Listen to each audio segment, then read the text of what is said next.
না দেখুন, আমার মনে হয় না এটা নিয়ে খুব বিরাট কিছু উৎসব আনন্দ করা উচিত বা বিরোধিতা করা উচিত। সেন্সাস হয়, কেউ বিরোধিতা করে?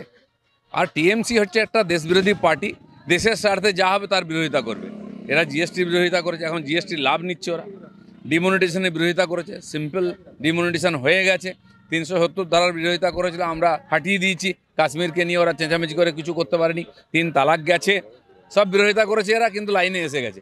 লাইনে আসবে, নাহলে বাইরে যাবে। মমতা ব্যানার্জি এটাই করেছেন, প্রতি 6 মাসে 8 মাসে একবার অফিসারদের চেঞ্জ করে দেন।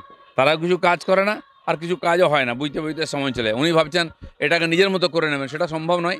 কারণ বিহারেতেও এই ধরনের যারা কর্মচারী বা বিএলও যারা অসহযোগিতা করেছে, গণ্ডগোল করেছে, আর এসআইআরে তারা জেলে গেছে।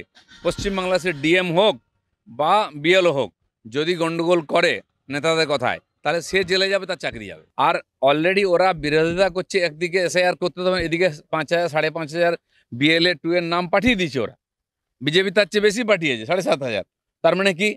লোককে বোকা বানাচ্ছে, লোককে নয়। কিছু ওদের চামচা বেলচা যারা জেতায়, সে অবৈধ যারা নাগরিক, অবৈধ ভোটার, তাদেরকে বাঁচাবার চেষ্টা করছে, কিন্তু সেটা সম্ভব হবে না। দেখুন, খড়গপুরের মতো কিছু টাউন আছে যেখানে কসমোপলিটন বিভিন্ন জায়গার লোকেরা এসে থাকে। তো এই ব্যাপারে এটা বেশি সিরিয়াসলি খড়গপুরে করা উচিত। কারণ রেলনগরী, এখানে আইআইটি আছে, এয়ারপোর্ট আছে, এখানে রেলে এত বড় গুরুত্বপূর্ণ জায়গা, সরকারি আরও অনেক প্রতিষ্ঠান আছে, সেখানেই বিদেশিরা এসে গণ্ডগোল করে বা ঢুকে থাকে। একটা চিন্তার বিষয়। কেন খড়গপুরকে বিশেষ নজর দিয়ে এখানে এসআইআর হওয়া উচিত। ম্যাপিং যদি না মেলে, এটা চিন্তার বিষয়।